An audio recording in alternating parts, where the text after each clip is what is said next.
Fala, torcida vascaína, a gente está de volta aí com o nosso canal Vamos Vasco com mais notícias e novidades do Vascão. Tivemos ótimas notícias quanto a jogadores que estavam lesionados. Vamos falar disso aqui no nosso vídeo, vamos falar também dos próximos jogos do Vasco. O Vasco divulgando as datas dos jogos nesse mês de setembro. Vamos trazer aqui os próximos jogos. Vamos falar também aqui de negociações. Muita coisa para a gente falar hoje, mas antes de começar, deixa aquele like, se inscreve, ativa o sininho para você receber os vídeos postados aqui do nosso canal Vamos Vasco.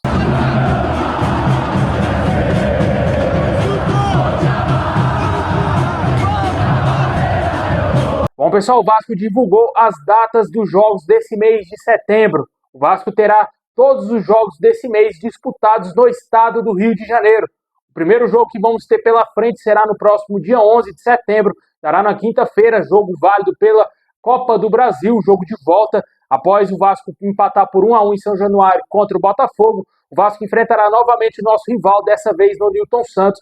E é um jogo muito importante, onde o Vasco precisa vencer para se classificar à próxima fase da Copa do Brasil. E caso empate a partida, teremos pênaltis e, logicamente, se perder, o Vasco estará eliminado da Copa do Brasil.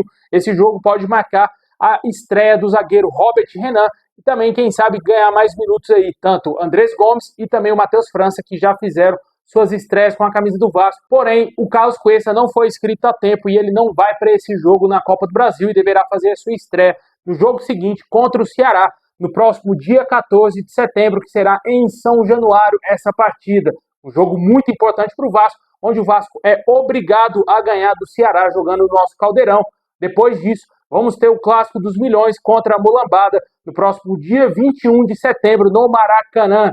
E fechando os últimos dias do mês, o Vasco terá pela frente, no dia 24 de setembro, o Bahia, também em São Januário. Aquele jogo adiado, na época que o Vasco estava disputando o Sul-Americano e o Bahia também, os dois clubes estavam jogando os playoffs. Esse jogo acabou sendo adiado para esse dia 24. Depois do Bahia, vamos ter o Cruzeiro também em São Januário, no próximo dia 27 de setembro. Todos esses jogos serão disputados no Rio de Janeiro, onde o Vasco aí vai ter um descanso, vai poder ir conseguir conciliar bem aí as viagens com o tempo de treinamento. E torcemos para que esse Vasco consiga uma boa vitória e que esse time, com esses novos reforços contratados, comece a vencer mais dentro do Campeonato Brasileiro para se afastar da zona e lutar por alguma outra coisa na competição, que seja aí a Sul-Americana, que é o único objetivo que o Vasco pode alcançar dentro desse Campeonato Brasileiro. Acho muito pouco provável que alguma pré-Libertadores o Vasco tenha alguma chance de conquistar, né? Acho bem difícil. Mas a grande possibilidade do Vasco, claramente, nessa temporada é a Copa do Brasil.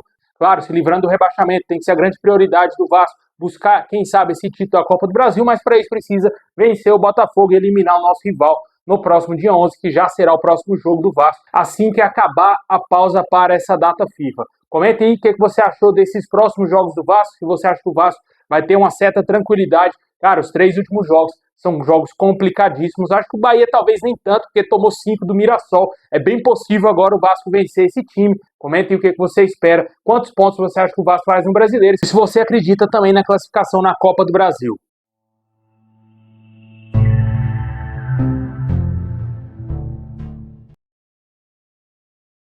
Bom, tivemos uma ótima notícia trazida pelo canal Atenção Vascaínos, que tanto Paulo Henrique e Tietê estão evoluindo bem das lesões e deverão estar disponíveis para enfrentar o Botafogo na Copa do Brasil.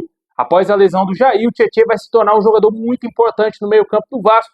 Apesar de não ser um primeiro volante, como o Jair vinha atuando e com o Fernando Diniz, ele possivelmente vai formar a dupla de volantes com o Barros, a não ser que o Fernando Diniz volte a utilizar o Hugo Moura como volante, mas no Campeonato Brasileiro, já que o Carlos Cuesta não pode jogar, como eu falei, na Copa do Brasil contra o Botafogo nessa fase de quartas de final. Se o Vasco classificar a partir da semifinal e final, o Vasco poderá utilizar normalmente o zagueiro colombiano.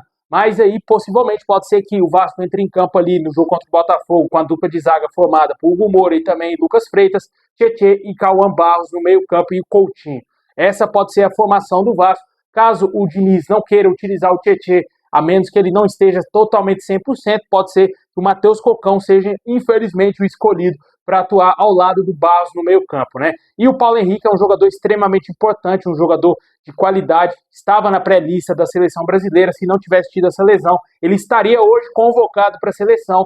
Infelizmente, o Vitinho do Botafogo foi convocado no lugar do PH, um jogador de muita importância, de muita força e, com certeza, é um dos melhores laterais, se não o melhor lateral direito do Brasil. Dispensa comentários a volta dele aí ao time titular, né? Comentem o que você acha desses dois jogadores podendo voltar aí normalmente no próximo jogo contra o Botafogo, jogadores importantes para a sequência da temporada. Bom, e agora vamos dar um girão no mercado aí, cara. Situação de saída de jogadores e também o Vasco quase ganhou uma grana pesadíssima com a venda do Andrei Santos para o futebol da Arábia Saudita. O Chelsea recebeu uma proposta de 446 milhões de reais para vender o Andrei Santos ao Al-Qadisiyah da Arábia e essa negociação foi aberta pelo clube inglês, mas o Andrei Santos não quis sair da Inglaterra, não quis sair da Europa nesse momento, já que ele entende que pode jogar a próxima Copa do Mundo de 2026, mesmo com a oferta salarial de 51 milhões anuais, o jogador não quis trocar de clube e não aceitou essa proposta. Vale ressaltar que o Vasco, seu clube formador, teria direito a 5% desses 446 milhões de reais. Com certeza seria uma grana muito bem-vinda ao Vasco, porém o jogador acabou recusando a proposta e deu seguimento à sua carreira lá no futebol europeu. E também tivemos aí uma atualização quanto à situação do Figueiredo. Como todo mundo sabe, o Vasco vendeu esse jogador para o futebol português, porém foi trazidos detalhes mais apurados sobre a transferência do jogador para o Alverca de Portugal.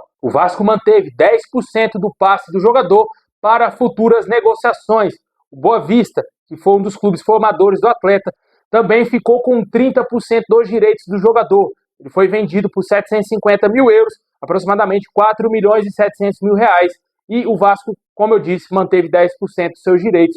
E esperamos aí que esse jogador se destaque, quem sabe, seja vendido, quem sabe, para algum grande clube lá de Portugal, né? O Porto, o Sport, ou até mesmo ali o Benfica, e quem sabe até o Braga, né? Tomara que esse jogador se destaque para que o Vasco ganhe mais dinheiro futuramente. E também o Vasco acertou a saída de mais um jogador, né? Além do Figueiredo, que pertencia ao Vasco, mas não estava no Vasco, que saiu do clube, o Vasco também informou que acertou o empréstimo do volante Lucas Eduardo ao Avaí até o fim dessa temporada. O volante que anteriormente esteve emprestado ao Cuiabá foi devolvido ao Vasco, estava treinando aí sem ter mínima chance de jogar com a camisa do Vasco e foi emprestado ao Avaí para a disputa da Série B do Campeonato Brasileiro. E quanto às chegadas, a gente não teve nenhuma atualização se o Vasco vai fazer algum movimento para contratar jogadores que estão livres no mercado, jogadores que estão aí na Série B, Série C ou até mesmo na Série D do Brasileirão e aqueles que ainda não completaram 7 jogos pelos seus clubes aí na Série A do Campeonato Brasileiro.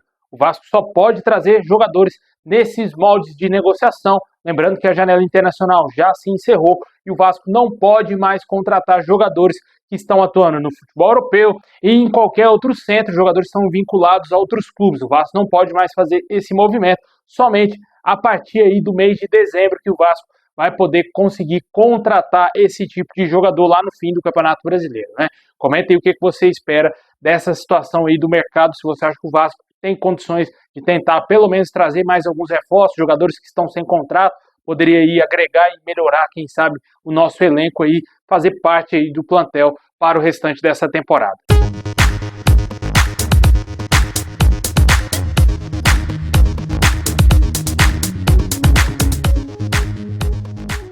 Bom, pessoal, esse é o vídeo de hoje. Valeu demais ter assistido até o final. Comenta aí o que você acha das voltas do Paulo Henrique e também aí do Tietê e também a sequência de jogos do Vasco, pesadíssima nesse mês de setembro, né?